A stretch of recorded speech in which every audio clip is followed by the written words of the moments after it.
Eu vou começar falando da pose do koala, que é uma das minhas poses queridinhas. Nessa pose, o bebê fica de barriguinha para baixo e o pezinho encosta no cotovelinho dele. Depois da pose do koala, tem a pose taco. A pose taco é um pouco parecida com a pose do koala, porém, é uma das poses mais técnicas que existe e exige mais flexibilidade do bebê também. Então, para isso, o bebê precisa ficar muito tranquilinho. Ele precisa ficar com a perninha cruzada. Na pose do koala, a perninha estava aqui, o pezinho no cotovelo. Agora, na pose taco, a perninha precisa ficar cruzada e embaixo do punho do bebê. Tem a pose do sapinho ou pose do queixinho. Eu e a Dani costumamos falar a pose do queixinho aqui no estúdio. A pose do sapinho, ela também precisa que o bebê seja um pouquinho mais flexível e que ele esteja, na maioria das vezes, no estágio de sono mais profundo. Por que eu falei na maioria das vezes? Porque dá pra fazer até com o bebê acordado, mas é muito difícil, muito raro isso acontecer. Então, na maioria das vezes, o bebê precisa estar num estágio de sono profundo. Essa pose precisa ter muita segurança, muito cuidado para fazer. Por isso ela é feita com a fusão de duas imagens, ou seja, a gente faz ela em duas partes. A primeira parte segura na cabecinha do bebê, faz uma foto, e a segunda parte segura na mãozinha do bebê e faz a outra foto. E depois você vai fazer a fusão das duas imagens no Photoshop. E se você ainda não sabe fazer uma fusão com duas imagens, procura aqui no nosso canal que a gente tem um vídeo ensinando a fazer isso. É super simples. Então, a segurança do bebê tem que estar sempre em primeiro lugar. Pose de bundinha ou pose de bumbum para cima, pose de bruços, tem gente que chama.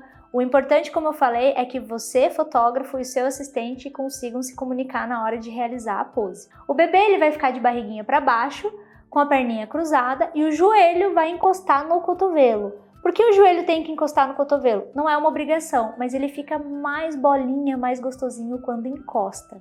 Além disso, a gente tem uma variação dessa pose, que, como eu falei, eu não conto como pose. A variação é quando você gira o quadril do bebê e você consegue fazer metade do bebê de barriga para baixo e metade de ladinho. Fica super lindo.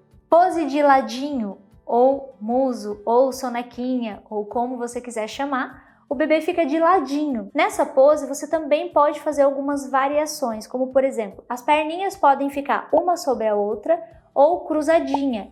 Isso normalmente eu defino na hora da minha sessão de acordo com o comportamento do bebê. Às vezes você coloca uma perninha sobre a outra e o bebê começa a esticar ou ele começa a abrir a perninha e querer virar de barriguinha para cima, então a gente cruza. E a mãozinha também você pode ter algumas variações, como por exemplo, as duas mãozinhas embaixo do queixinho, da bochecha, né? Uma só assim e a outra soltinha, e segurando um bichinho que fica lindo também. Pose de bracinho é aquela pose em que o bebê fica com uma mãozinha sobre a outra e a cabecinha vem aqui, ó. Eu gosto de deixar a cabecinha do bebê de ladinho, apoiada nas mãozinhas. Por quê? Porque se eu coloco de ladinho, ele fica com toda a lateral do rosto apoiada e não precisa de fusão e nem de apoio para segurar a cabecinha dele. Então eu gosto de fazer dessa forma. Barriguinha para cima. Nessa pose, eu gosto de fazer quando o bebê está num soninho mais profundo ou quando ele está muito tranquilo, porque é uma pose em que ele fica muito solto, é muito fácil dele ter um reflexo ou algum espasmo e sair da pose. Se eu perceber que o bebê está um pouco mais agitado e quero fazer barriguinha para cima, eu coloco ele no wrap. E aí eu faço dessa forma. Na pose de barriguinha para cima, eu tenho algumas variações, como por exemplo, colocar os bracinhos do bebê para cima e deixar ele soltinho, o que não é tão simples quanto parece, o bebê precisa estar muito relaxado. Colocar as mãozinhas aqui debaixo na cabecinha e deixar... Algumas pessoas chamam essa pose de boa na lagoa. E na realidade, como eu falei, ela não necessariamente é uma pose, ela é uma variação da pose de barriguinha para cima. E tem também a pose do bolsinho, que é quando você aproveita que o bebê tá de barriguinha para cima, coloca uma cobertinha e faz ele segurar aqui, ó.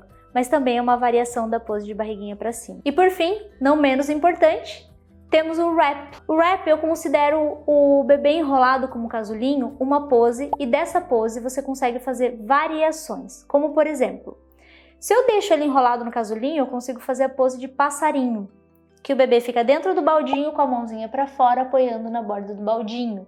Eu posso desenrolar um pouco o bebê e deixar ele todo enrolado no wrap de barriguinha para cima, que é a mesma pose, e eu tenho variações de tipos de enrolado também, mas todas elas são enroladas no wrap. Então eu considero o wrap como uma pose e toda forma de enrolar no wrap uma variação dessa pose. Aqui embaixo tem um link E nesse link você vai ter a possibilidade de baixar gratuitamente tudo o que eu te falei aqui, só que em formato de guia. E esse guia vai orientar você nas suas próximas sessões, começando a partir de agora. Aproveite esse guia e eu te vejo no próximo vídeo.